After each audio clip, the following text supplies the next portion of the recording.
अच्छे अच्छे लोग थे उस जमाने में, उन्होंने अपने देश का नाम भारत के नाम पर क्या रख दिया? भारत, है ना। और सुनो, उससे पहले अपने देश का नाम था आर्यभट्ट। क्या नाम था? आर्यभट्ट का मतलब कौन बताएगा? कोई बताएंगे आर्यभट्ट का मतलब? संधि विच्छेद आता है आपको? आर्य प्लस आवर्त, है ना।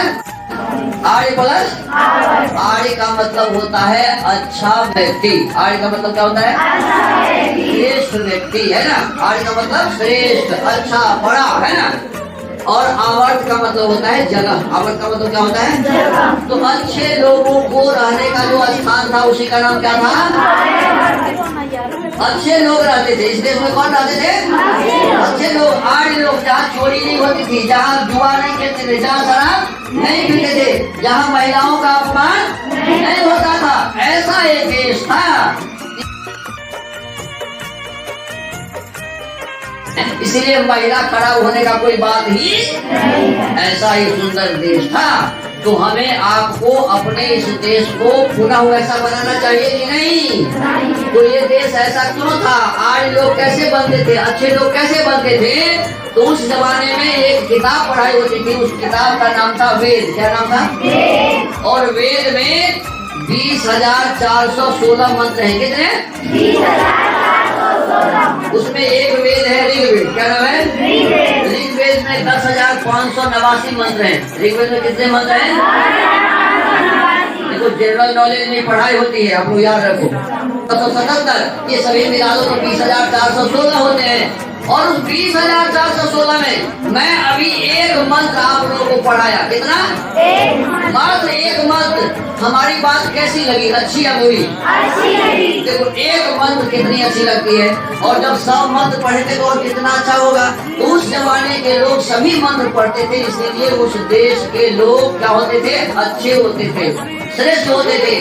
वहाँ कोई चोर चहार नहीं होता था, कोई भी व्यक्ति गलत नहीं होता था। तो इतना सुंदर ये देश था। क्या पढ़ते थे? वेद।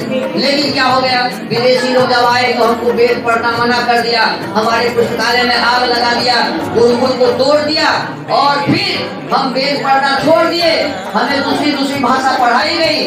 अब क्या हो गया है कि हम वेद से बहुत दूर भाग गए हैं, वेद जानते भी नहीं कि क्या होता है। इसी जमाने में एक व्यक्ति पैदा हुए, उनका नाम था महर्षि दयानंद सरस्वती। क्या नाम था? महर्षि दयानंद सरस्वती। वो जब आए ना तो वेद पढ़े और लोगों से कहे, ऐ भारतवासियों, तुम्हें गलत पढ़ाया जा रहा है कि वेद में अच्छी बातें नहीं है, वेद घरेलियों का गीत है। वेद में तो सब अच्छी ही बातें हैं, इसीलिए वेद सब सत्य विद्याओं का पुस्तक है, तुम वेदों की ओर लौटो। क्या कहे? तो अब परीक्षा होती है बीपीएससी की, यूपीएससी की, तो उसमें पढ़ाई पूछी जाती है कि वेदों की ओर लौटो किसने कहा? तो लिखना होता है महर्षि दयानंद सरस्वती ने कहा कि वेदों की ओर लौटो। तो आप लोग इस बात को ध्यान रखना, और पढ़ाई लिखाई के क्रम में जब आगे बढ़े आप, तो आप जरूर वेदों को देखना, है ना। देखना चाहिए ना।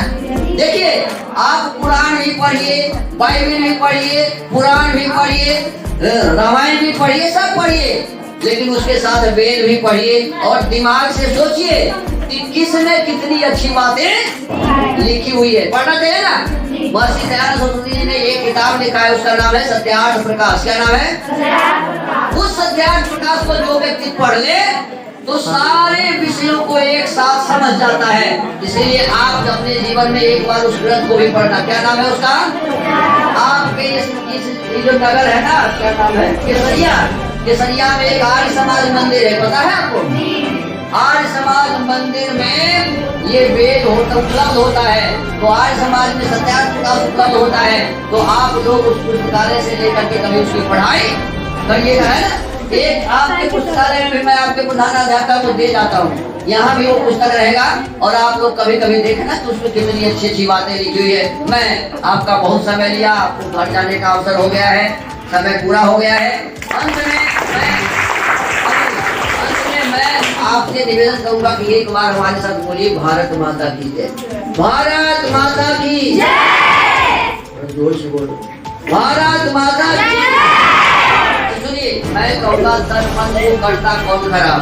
आपको बोलना है मांस, मछली, अंडा, शराब। क्या बोलना है? मांस ले जाते हैं? मछली ले जाते हैं? क्यों नहीं? अब भगवान के बनाए हुए त्योहार में मांस, मछली, मुर्गा, अंडा, पता नहीं, अरे भगवान का बनाया है ना, तो भगवान के बनाए ही हुए इस मुंह में कुछ गलत चीज देना चाहिए। जैसा खाओगे अन्न वैसा ही बनेगा मन। जैसा ही हम खाएंगे वैसा ही बनेगा ना। तो यदि मान लो हम गलत चीज और पवित्र चीज खाएंगे तो मन क्या बनेगा? और पवित्र ना। तो जो छठ में नहीं चढ़ता है उसको हमको इसमें चढ़ाना चाहिए क्या? इसीलिए हम कहेंगे तन मन को करता कौन खराब? आपको ये मांस मछली अंडा खराब। तन मन को करता कौन खराब?